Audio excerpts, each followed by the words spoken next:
오늘 이야기는 2014년 7월 18일 미국 플로리다주의 텔러해시에서 시작이 됩니다.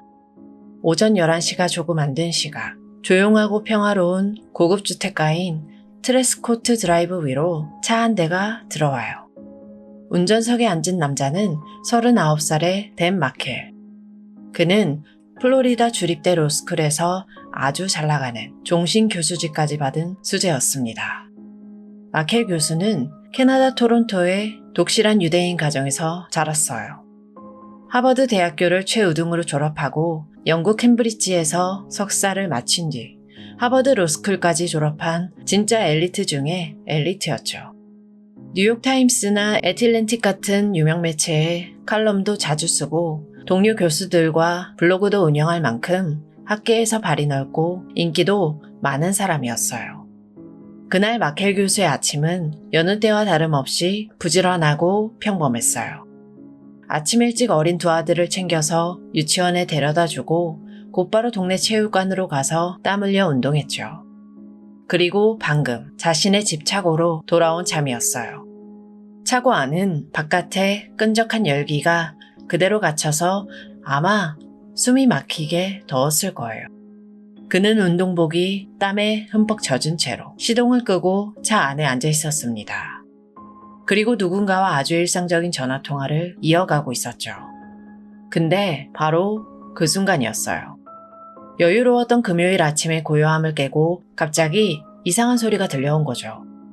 당시 근처에 있던 이웃 주민들은 그 소리를 아주 생생하게 기억했습니다. 마치 큰 나뭇가지가 뚝 부러지거나 불꽃놀이 폭죽이 가볍게 터지는 것 같은 소리. 팡팡. 그 평범한 마찰음 두 번이 한 천재 법학자의 머리를 향해 발사된 총성일 거라고는 그 동네의 그 누구도 상상조차 하지 못했습니다. 총격 직후 뭔가 이상함을 감지한 이웃이 곧바로 911에 신고를 합니다. 하지만 여기에서 정말 뼈아프고 치명적인 실수가 발생하고 말아요. 신고를 접수한 911 상황실 파견원이 이 위급한 상황을 낮은 우선순위 사건으로 잘못 분류를 해버린 거예요. 총에 맞아 피를 흘리면서 생사를 오가는 그 생명줄 같은 골든타임에 말이죠. 결국 이 치명적인 오류 때문에 응급구조대는 한참이나 늦게 현장에 도착했습니다. 마켈 교수는 급히 병원으로 옮겨졌지만 안타깝게도 다음 날인 7월 19일 새벽 끝내 숨을 거두고 말아요. 이 사건이 알려지자 미국 전역은 그야말로 발칵 뒤집혔습니다. 학계의 전도 유망한 지식인이 백주대낮에 자기 집 앞마당에서 사살당했다니요. 당장 다음 날 그가 평소 다니던 텔러해시의 유대교 회당 쇼무레이 토라에서 추모식이 열렸습니다. 동료와 제자들은 깊은 슬픔에 빠졌고 뉴스마다 이 충격적인 사건을 앞다퉈서 보도했죠. 범죄와는 거리가 먼 조용한 동네에서 벌어진 창극에 사람들은 아주 큰 공포와 충격을 받았어요. 처음에 텔러해시 경찰은 이 사건이 흔한 강도 사건일 거라고 생각했죠. 낮 시간대에 열려있는 차고, 그리고 고급 차량. 주거침입 강도들이 아주 딱 좋아할 만한 타깃이잖아요. 하지만 피가 흥건한 차고 안을 샅샅이 뒤지던 형사들은 곧 아주 이상한 점을 발견하게 됩니다. 마켈 교수의 차 안에는 그의 지갑도 값비싼 귀중품도 그 어떤 것도 사라지지 않은 채 그대로 남아 있었거든요. 범인은 그의 차고에 침입해서 총을 쐈지만 돈이 될 만한 것에는 눈길조차 주지 않은 거예요. 현장에는 오직 단 하나의 뚜렷한 목적만이 남아 있었어요. 이 범인이 노린 건 돈이 아니라 오직 댄 마켈, 그의 생명뿐이었어요. 이건 우발적인 강도 사건이 아니었습니다. 누군가 그의 동선을 철저하게 파악하고 차고에서 무방비 상태가 되기만을 숨죽여 기다린 잔혹한 표적살인이었어요. 도대체 누가 평범하고 건실한 법학 교수를 이렇게 끔찍하게 노렸을까요? 원한을 품은 제자일까요? 아니면 앙심을 품은 동료? 경찰이 가장 먼저 들여다본 것은 당연하게도 그의 가장 내밀한 사생활, 바로 가족이었습니다. 댄 마켈에게는 전처인 웬디가 있었어요. 웬디 역시 남편 못지않게 아주 화려한 배경을 가진 수재였죠. 두 사람 모두 그 들어가기 힘들다는 하버드 대학교 로스쿨 출신에 웬디도 당시 남편과 같은 플로리다 주립대에서 임상법학 교수로 일하고 있었거든요. 특히 아동 인권 문제에 앞장서는 아주 열정적인 변호사이기도 했고요. 2006년에 결혼한 이 똑똑하고 잘난 법조인 커플은 2009년과 2010년에 연달아서 사랑스러운 두 아들까지 품에 안았죠. 당시 신문에 실리거나 사진 속에 담긴 이들의 모습은 그야말로 흠잡을 데 없는 엘리트 가족의 표본이었습니다. 하지만 이 완벽해 보이던 가족이라는 거울이 2012년에 와장창 깨져버렸어요. 두 사람은 별거에 들어갔고 이듬해인 2013년에 결국 이혼 도장을 찍게 돼요. 문제는요, 이 이혼 과정이 그야말로 피말리는 진흙탕 싸움이었다는 거예요. 가장 큰 불씨는 바로 아이들의 거주지 문제였어요. 이혼 후 웬디는 두 아들을 데리고 자신의 친정이 있는 마이애미로 훌쩍 떠나고 싶어 했습니다. 여기서 애덜슨 가문, 그러니까 웬디의 친정에 대해서 좀 알아야 됐는데요. 애덜슨 일가는 마이애미에서 아주 크게 성공한 치과병원을 운영하고 있었어요. 수백만 달러의 자산을 굴리는 그 지역의 엄청난 유지이자 부유층이었죠. 돈이면 뭐든 다 해결할 수 있고 원하는 건 무조건 가져야 직성이 풀리는 그런 집안이었어요. 웬디 입장에서는 남편과 헤어진 마당에 돈도 많고 든든한 자기 가족의 품으로 돌아가고 싶었겠죠.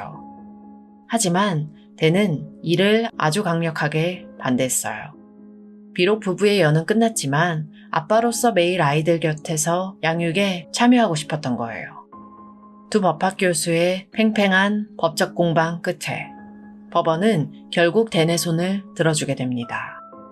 웬디가 아이들을 데리고 마이애미로 이주하는 것을 법적으로 딱 금지하고 지금 사는 텔러시에서 50대 50으로 양육권을 정확히 나누라는 판결을 내린 거죠. 이 판결이 나오자마자 마이애미에 있던 웬디의 친정 식구들, 그 중에서도 특히 웬디의 어머니인 도나 애덜슨은 그야말로 길길이 날뛰었어요. 눈에 넣어도 안 아플 손주들을 자기 품에 두고 싶었던 도나에게 전 사위인 댄은 이제 철천지 원수나 다름없었어요. 이때부터 양가의 갈등은 걷잡을 수 없이 험악해지기 시작해요. 그리고 사건이 벌어지던 해인 2014년, 이 갈등은 최고조에 달하죠. 댄이 법원에 아주 이례적인 가처분 신청을 하나 냈거든요. 자신의 전 장모인 도나 애덜슨이 아이들과 단둘이 있지 못하게 해달라는 내용이었어요. 장모가 아이들 앞에서 나를 지속적으로 비하하지 못하게 해주십시오. 아빠 입장에서 얼마나 피가 말랐으면 전 장모를 상대로 이런 법적 조치까지 취했겠어요. 할머니가 어린 손주들한테 아빠 흉을 자꾸 보니까 아이들이 은연중에 자기 아빠를 미워하게 만드는 거 있잖아요. 나중에 알고 보니까 이걸 전문용어로 부모 소외라고 하더라고요. 법의학자였던 댄이 자신의 핏줄을 지키기 위해서 꺼내든 아주 단호하고 절박한 방어책이었어요. 나중에 재판 과정과 판결문에서 아주 적나라하게 드러나지만요. 이 부유했던 애덜슨 가문 사람들은 그들만의 강한 특권의식에 푹 젖어 있었습니다. 돈과 권력으로 세상 모든 걸 마음대로 통제할 수 있다고 믿는 오만함이 있었던 거죠. 근데 댄이라는 남자가 합법적인 테두리 안에서 자신들의 뜻을 번번이 꺾어버리잖아요. 내 딸이 마이애미로 오지도 못하게 해, 심지어 할머니가 내 손주를 마음대로 보지도 못하게 해. 애덜슨 일가에게 댄은 더 이상 대화가 통하는 가족이 아니었던 거예요. 그들의 완벽한 왕국에서 영원히 치워버리고 싶은 아주 골치 아픈 눈의 가시가 돼버린 겁니다. 애덜슨 가문에게 이혼은 단순한 헤어짐이 아니었습니다. 승리를 해야만 하는 전쟁이었고 그 전쟁의 중심에는 두 명의 아이가 있었죠. 근데 여러분, 누가 상상이나 했겠어요. 양육권 다툼이라는 가족 간의 뻔한 싸움이 이렇게 끔찍한 피해 복수극으로 끝날 줄 말이에요. 사건 초기, 경찰도 애덜슨 가문을 가장 먼저 의심하기는 했어요. 가장 동기가 뚜렷한 사람들이었으니까요. 하지만 물증이 전혀 없었습니다. 사건 당일 그들은 범행 현장에서 수백 킬로미터나 떨어진 마이애미에 있었고 알리바이도 너무 확실했거든요. 결국 수사는 1년 넘게 꽉 막힌 채 제자리 걸음이었죠. 현상금이 10만 달러, 우리 돈으로 1억 원이 훌쩍 넘게 걸렸는데도 별다른 진전이 없었어요. 그러다가 2015년 7월 사건 발생 딱 1년이 되던 날, 경찰이 기자회견을 열고 사진 한 장을 대중에게 공개합니다.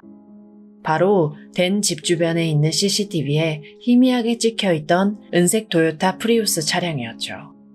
사건 당일 아침, 댄이 운동을 가고 밥을 먹는 그 모든 일상적인 동선을 마치 유령처럼 졸졸 따라다니던 바로 그 차였어요.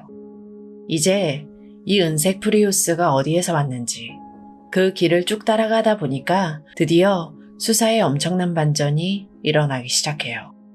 플로리다주의 고속도로 요금 징수 시스템인 썬패스 기록부터 은행 거래 내역, 그리고 길거리에 있는 주변 건물들의 CCTV 영상을 그야말로 이잡듯이 뒤지기 시작했어요. 그리고 아주 소름 돋는 사실을 하나 찾아냅니다. 이 은색 프리우스가 범행 직전 마이애미에서부터 텔러헤시까지 올라왔다는 사실을요. 차로 꼬박 7시간, 8시간을 쉬지 않고 달려야 하는 엄청난 거리예요. 게다가 이들은 범행 당일 아침에 텔러헤시에 갑자기 나타난 게 아니었어요. 7월 16일과 17일, 무려 이틀 밤이나 동네 모텔에 머물면서 댄의 일거수일투족을 조용히 감시하고 있었던 겁니다. 특히 범행 직후인 그 습하고 뜨거웠던 낮 시간, 총을 쏘고 도망치던 프리우스 차량이 반대편을 지나가던 텔러헤시 시내버스 블랙박스에 아주 찰나의 순간 찍히게 되는데요. 영상 속 조수석에 앉은 남자가 다급하게 긴팔 흰색 셔츠로 옷을 갈아입는 모습이 고스란히 포착된 거예요. 자기 정체를 숨기고 혹시라도 옷에 튀었을 핏자국을 감추려는 아주 전형적인 킬러의 행동이었죠. 결정적인 증거는 또 있었습니다. 범행을 마치고 다시 마이애미로 도망가던 길에 펜브로크 파인스라는 지역의 한 ATM 기기 CCTV에 이들의 모습이 또렷하게 찍혔어요. 버스에서 갈아입었던 바로 그 긴팔 흰색 셔츠를 입고 태연하게 현금을 뽑고 있는 한 남자의 얼굴이 선명하게 남아 있었습니다. 이 집요한 추적 끝에 2016년 5월 드디어 범인들의 꼬리가 밟히게 돼요. 34살의 시그프레도 가르시아, 그리고 33살의 루이스 리베라가 살인 혐의로 체포가 된 거예요. 이 사람들의 정체가 밝혀지면서 대중들은 또 한 번 큰 충격에 빠집니다. 이들은 마이애미 지역 뒷골목에서 활동하는 거친 갱 단원들이었거든요. 특히 루이스는 악명 높은 갱단 라틴 킹스의 북마이애미 지역 리더였습니다.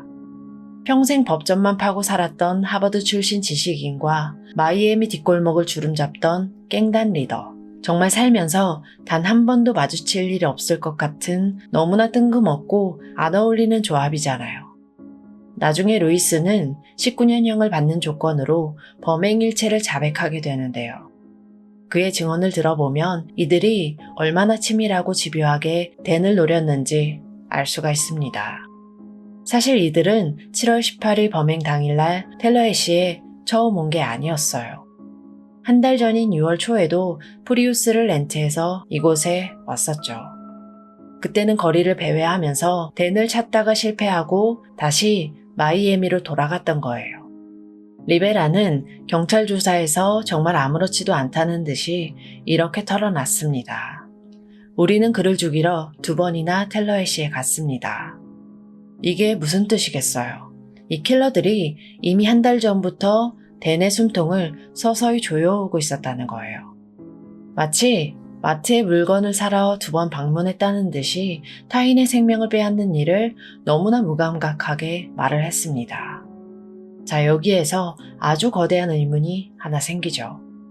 경찰 조사 결과 이 마이애미 뒷골목의 갱단원들은 애초에 댄 마켈이라는 이름조차 모르고 있었어요. 도대체 전혀 접점이 없어 보이는 이 갱단원들이 왜 텔러헤시의 법대 교수를 노렸을까요? 그리고 이 무자비한 킬러들과 마이애미에 부유한 애덜슨 가문 사이에는 과연 어떤 연결고리가 있었던 걸까요? 전혀 어울리지 않는 이 두 세계 사이에 다리를 놓은 한 여자가 드디어 수면 위로 모습을 드러냅니다. 그녀의 이름은 캐서린 매그 바누아. 주변 사람들은 그녀를 보통 KT라고 불렀어요.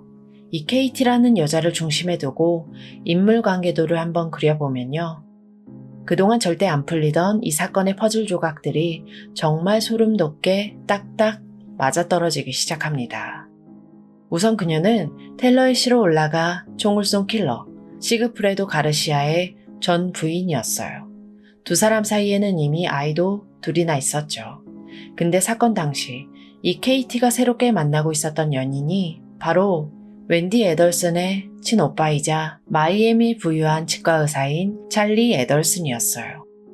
갱단의 전 부인이 살해당한 피해자의 전 처남이랑 사귀고 있었던 거예요. 하버드 출신의 매제를 눈엣 가시처럼 여기던 돈 많은 치과 의사 오빠, 그리고 사람 목숨 빼앗는 걸 우습게 하는 갱단원을 전 남편으로 둔 여자. 케이트는 이 극단적인 두 세계를 완벽하게 이어주는 아주 치명적인 브로커였던 거예요. 킬러인 루이스는 나중에 경찰 조사에서 케이티를 가리켜서 이렇게 묘사했어요. 그 여자가 중간에서 모든 걸 다 조종했습니다. 실제로 범행 당일 가르시아가 댄을 살해하고 차를 몰고 도망치면서 제일 먼저 다급하게 전화를 건 사람도 바로 케이티였어요. 그리고 리베라의 증언에 따르면 이 끔찍한 청부살인의 목적 역시 아주 뚜렷했습니다. 그러니까 웬디가 두 아이를 되찾길 원해서 벌어진 일이라는 걸 킬러들조차 알고 있었던 거예요. 범죄 수사의 가장 기본이 바로 돈의 흐름을 쫓는 거잖아요. 경찰이 KT의 계좌와 일상생활을 샅샅이 파헤치기 시작합니다. 그리고 애덜슨 가문이 건넨 아주 노골적인 뒷돈의 흔적을 무더기로 찾아내게 돼요. 살인사건이 벌어진 직후부터 그녀의 통장에 어디서 났는지 모를 엄청난 현금 다발이 쏟아져 들어오기 시작한 거예요. 게다가 더 기가 막힌 증거도 나옵니다. KT가 애덜슨 가문이 운영하는 치과병원에서 정기적으로 수표를 받고 있었던 거예요. 치과에 출근은커녕 환자 이빨 한번 본 적 없는 여자가 버젓이 병원 직원으로 이름이 등록돼서 꼬박꼬박 월급 수표를 받아가고 있었어요. 완전 유령 직원이었던 거죠. 애덜슨 가족은 10만 달러, 우리 돈으로 1억 원이 넘는 살인 청부 비용을 이렇게 KT를 통해서 킬러들에게 세탁해서 전달했습니다. KT 본인도 그 징검다리 역할을 한 대가로 엄청난 현금을 손에 쥐었고 그 피 묻은 돈으로 가슴 수술도 하고 고급차도 몰면서 아주 화려한 생활을 즐겼습니다. 하지만 그 달콤한 사치는 그리 오래가지 못했죠. 2016년에 가르시아와 리베라가 체포된 직후 그해 10월 KT 역시 살인 공모 혐의로 경찰에 붙잡히게 되거든요. KT의 재판은 꽤 길고 복잡하게 흘러갔습니다. 2019년에 열린 첫 재판에서는 배심원 12명 중 10명이 유죄, 2명이 무죄를 주장하면서 의견이 팽팽하게 갈렸어요. 결국 만장일치가 나오지 않아서 재판 자체가 무효가 되는 이른바 미심리 판정이 나버린 거죠. 이후 코로나19 때문에 재판이 기약 없이 미뤄지면서 그녀는 한동안 희망 고문을 겪었을 겁니다.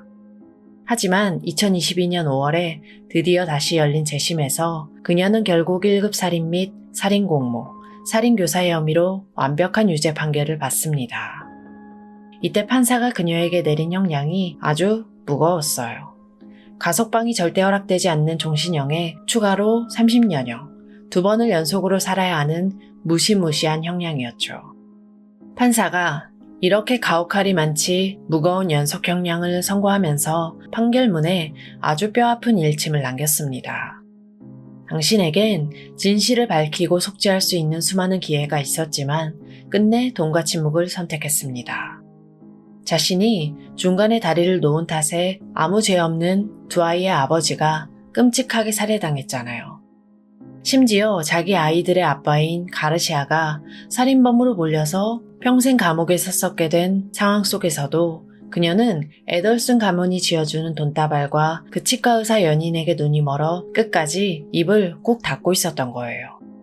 KT를 비롯한 공범들은 돈으로 산 침묵이 영원할 줄 알았습니다. 그들만의 견고한 성 안에서 평생 잘 먹고 잘 살 줄 알았겠죠. 하지만 FBI는 그 오만한 침묵을 깨부수기 위해서 아주 정교하고도 치명적인 덫 하나를 놓기로 합니다. 수사기법 중에 더 범프라는 작전이 있어요. 문자 그대로 용의자한테 살짝 충돌을 일으켜서 자극을 주는 기법이죠. 갑자기 훅 치고 들어가서 압박을 가하면 용의자가 당황해서 자기들끼리 연락을 주고받다가 결정적인 실수를 하게 되잖아요. 그걸 유도하는 아주 고도의 심리전입니다. 2016년 봄 어느 날이었어요. 마이애미의 거리를 걷고 있던 웬디의 어머니, 도나 애덜슨에게 낯선 남자 한 명이 쓱 다가온 거예요. 남자는 도나에게 종이 전단지를 하나 불쑥 내밀었습니다. 그 종이에는 댄살인 사건을 다룬 신문기사가 인쇄되어 있었고요. 그 위에는 삐뚤빼뚤한 손글씨로 이렇게 적혀 있었죠. 내 형제가 당신들 일 때문에 감옥에 가게 생겼다. $5,000를 준비해라. 자신들이 고용한 깽단원의 가족이 입막음용으로 500만 원 정도의 돈을 뜯어내러 온 것처럼 완벽하게 위장한 거죠. 사실 이 낯선 남자는 길거리 양아치로 분장한 FBI 언더커버 요원이었습니다. 평화롭게 길을 걷다가 갑자기 꽁꽁 숨겨뒀던 피 묻은 과거가 적힌 협박장을 딱 받은 도나 애덜슨. 아마 그 순간 머릿속이 하얗게 질렸을 겁니다. 도나는 그 자리에서 덜덜 떨면서 바로 아들 찰리에게 다급하게 전화를 걸었죠. 경찰이 자신들의 전화를 도청하고 있을지도 모른다는 생각에 너무 압박을 받았던 걸까요? 그녀는 수화기 너머로 굉장히 기묘한 암호를 쓰기 시작해요. 방금 길에서 이상한 서류를 받았어. 너랑 당장 상의할 일이 생겼는데 그 TV 고치는 문제 말이야. 5-5가든데. 이 TV라는 단어 그냥 들으면 흔한 가전제품 얘기 같잖아요. 고치는데 5가 든다는 것도 그냥 $5나 $50쯤 되나 보다 싶고요. 하지만 FBI 수사관들은 이 도청 녹음을 듣자마자 아마 온몸의 소름이 쫙 돋았을 겁니다. 왜냐고요? 시간을 다시 2014년 댄이 살해당했던 바로 그날로 돌려볼게요. 사건 직후에 웬디는 경찰서에 불려가 조사를 받았습니다. 당시 그녀는 눈물을 펑펑 흘리면서 자기는 이 끔찍한 일과 절대 상관이 없다면서 엄청 억울해했거든요. 그러면서 자기 오빠인 찰리가 평소에 얼마나 실없는 농담을 자주 하는지 설명을 했어요. 자기가 이혼 문제로 너무 힘들어하니까 오빠가 위로해준다고 이혼 선물로 새 TV를 하나 사줬다는 거예요. 그러면서 오빠가 이런 농담을 했다고 진술을 했죠. 야, 킬러를 고용하는 것보다 너한테 새 TV를 사주는 게 훨씬 싸게 먹히네. 이혼해서 슬퍼하는 동생한테 농담이랍시고 한 말이 살인 청부였고 심지어 그 TV라는 단어가 애덜슨 가족들 사이에서 살인 청부나 킬러를 뜻하는 진짜 은어로 쓰이고 있었다니요. 그리고 2년이 지난 지금 엄마 도나가 정확히 $5,000짜리 협박을 받자마자 덜컥 겁을 먹고 TV 고치는데 5가 든다 라며 그 암호를 입 밖으로 내뱉어버린 거예요. 어머니의 다급한 전화를 받은 찰리 역시 완전 패닉에 빠집니다. 그는 사태를 수습하려고 자신과 깽단 사이를 연결해줬던 전 연인 KT를 긴급하게 불렀어요. 두 사람이 은밀하게 만난 곳은 마이애미의 돌체비타라는 레스토랑이었어요. 그곳은 사람들로 꽉 차서 웅성거리는 소리가 가득했고 스피커에서는 시끄러운 음악이 쾅쾅 울려 퍼지고 있었죠. 찰리와 KT는 주변이 워낙 시끄러우니까 절대 자기들 대화가 밖으로 새어나가지 않을 거라고 굳게 믿었을 겁니다. 하지만 그들의 생각은 완전히 틀렸죠. 바로 옆 테이블에 사복을 입은 FBI 요원들이 초소형 마이크를 숨긴 채 아주 자연스럽게 앉아 있었거든요. 물론 식당이 너무 시끄러워서 처음엔 녹음된 목소리가 웅얼웅얼 뭉개져서 잘 안 들렸대요. 하지만 시간이 흘러서 FBI 음향 보정 기술이 엄청나게 발전을 하면서 마법처럼 그날의 대화가 아주 선명하게 살아난 겁니다. 복원된 녹취록 속에서 찰리는 자신을 협박한 사람이 대체 누구냐며 KT를 닥달하고 있었어요. 그리고 돈을 더 줘서라도 이 상황을 덮어야 한다는 둥 자기들이 범인이라는 걸 스스로 인정하는 말들을 막 쏟아내고 있었던 거예요. 그들은 주변의 시끄러운 소음이 자신들을 완벽하게 지켜줄 거라고 믿었습니다. 그리고 암호를 쓰면 경찰을 바보처럼 속일 수 있을 거라고 착각했죠. 암호인 줄 알고 뱉은 말들이 사실은 자신들의 목을 조르는 밧줄이 되고 있었다는 걸 그들은 꿈에도 몰랐던 거예요. 그렇게 FBI 치밀한 함정에 제대로 걸려든 애덜슨 가문. 이제 그들의 경고했던 왕국이 도미노처럼 와르르 무너질 차례가 온 거죠. 이 사건에서 가장 먼저 수갑을 찬 건 살인의 핵심 설계자였던 찰리였어요. 함정 수사 이후에도 변호사들을 동원해서 요리조리 법망을 빠져나가던 그는 2022년 4월 결국 살인교사 및 공모 혐의로 경찰에 체포되고 말았죠. 그리고 2023년 10월 드디어 그의 재판이 열렸습니다. 법정에서는 FBI가 복원해낸 그 돌체비타 레스토랑의 녹취록이 아주 결정적인 한 방을 날렸어요. 빼도 박도 못하는 증거 앞에서 배심원들이 유죄를 결정짓는 데는 그리 오랜 시간이 필요하지 않았습니다. 결국 찰리는 가석방이 절대 허락되지 않는 종신형에 추가로 30년형을 2번이나 더 선고받게 되죠. 이때 판사가 판결문에서 찰리를 향해 아주 날카로운 일침을 남겼어요. 타인의 생명을 마치 돈으로 살 수 있는 상품처럼 여긴 당신의 그 오만함이 이 비극을 만들었습니다.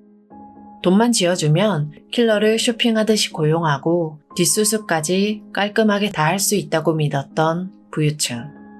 그들의 그 무서운 오만함을 법이 아주 매섭게 꾸짖은 거예요.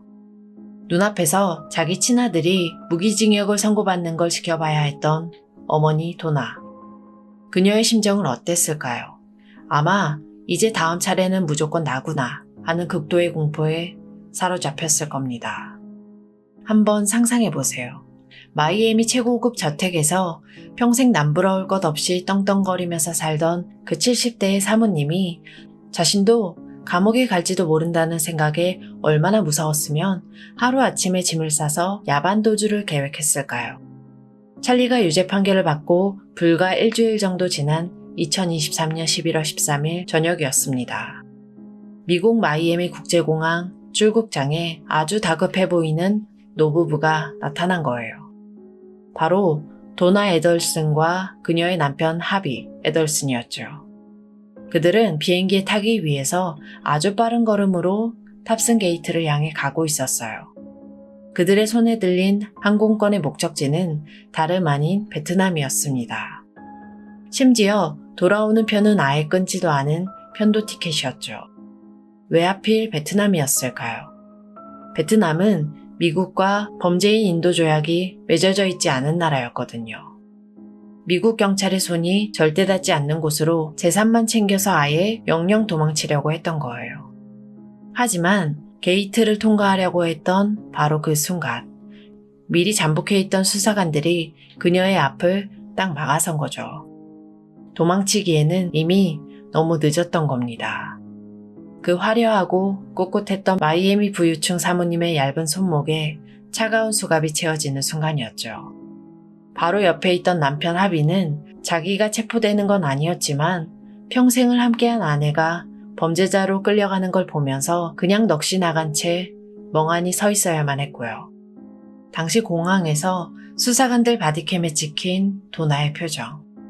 수갑을 찬 채 멍하니 허공을 바라보는데 내 화려했던 인생이 여기에서 이렇게 끝나는구나 하는 아주 허망하고 초점 잃은 표정이었습니다. 이후 도나는 역시 법의 심판대에 서게 됐고요. 변호사가 재판 첫날 갑자기 사임을 해버리는 바람에 절차가 1년 가까이 훌쩍 미뤄지기도 했지만 결국 2025년 8월 본격적인 재판이 시작됐고 한 달 뒤인 9월 4일 모든 혐의에 대해서 만장일치로 유죄 판결을 받았죠. 그리고 얼마 전인 2025년 10월 13일 70대가 넘은 이 백발의 노모에게 결국 가석방 없는 종신형이 최종 선고됐습니다. 판사는 그녀의 죄를 이렇게 짚어냈어요. 자식에 대한 삐뚤어진 사랑과 집착이 이 모든 끔찍한 범죄의 근원이 되었습니다.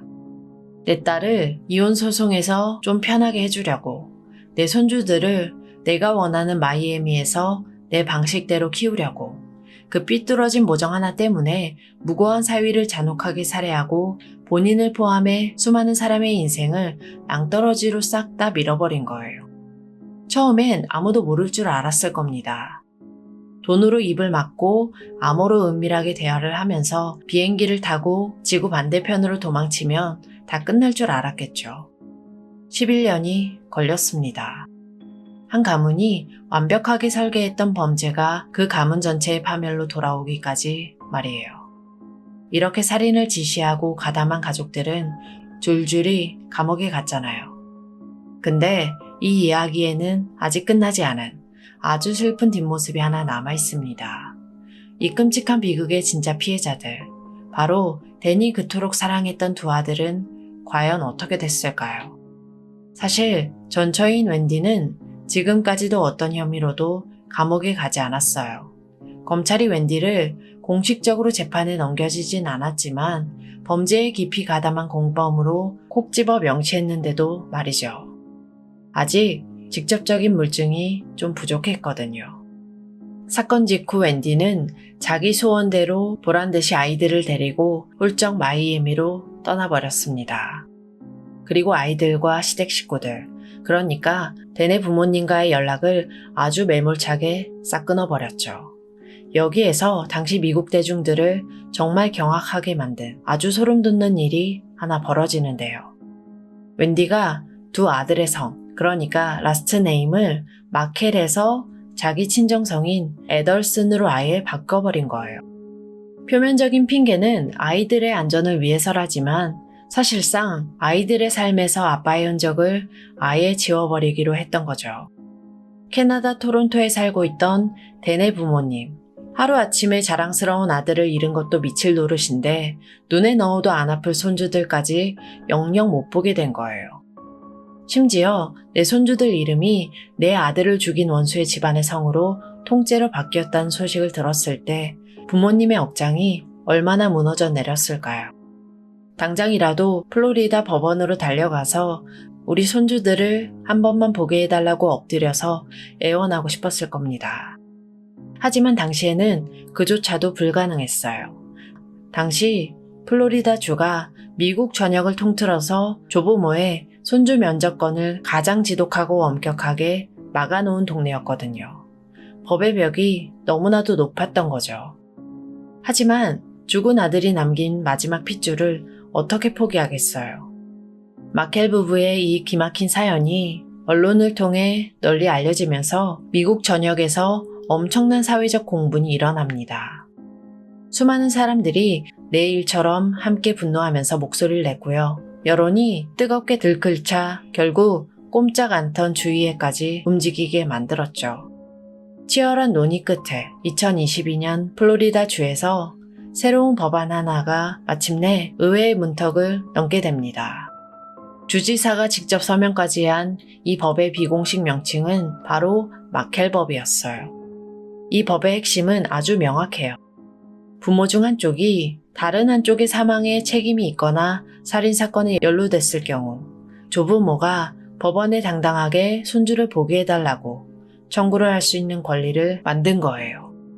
어이없는 건 이 법안이 추진될 때 웬디 측 변호사가 언론에 대고 아주 강하게 반발을 했다는 거예요. 할아버지 할머니가 손주를 보겠다는 그 너무나 당연한 권리가 자기들의 통제력을 뺏기는 것 같아 그토록 두려웠나 봅니다. 어쨌든 이 눈물겨운 마켈법 덕분에 마켈 부부는 그토록 그리워하던 손주들을 합법적으로 만날 수 있게 됐어요. 아들의 억울한 죽음을 밝히기 위한 싸움과 손주들을 되찾기 위한 길고 외로운 싸움. 마켈 부부는 그 무거운 두 개의 짐을 묵묵히 짊어지고 결국 이겨낸 거예요. 하지만 이 이야기를 완벽한 해피엔딩이라고 부르기엔 여전히 마음 한구석이 턱 막혀옵니다. 그 아이들의 이름표에는 아직도 에덜슨이라는 성이 선명하게 적혀 있거든요. 자기 아빠를 잔혹하게 살해한 가문, 그리고 그 죗값으로 줄줄이 감옥에서 평생을 썩어야 하는 범죄자들의 이름을 달고 아이들이 남은 평생을 살아가야 한다는 게 너무 잔인한 비극 아닌가요?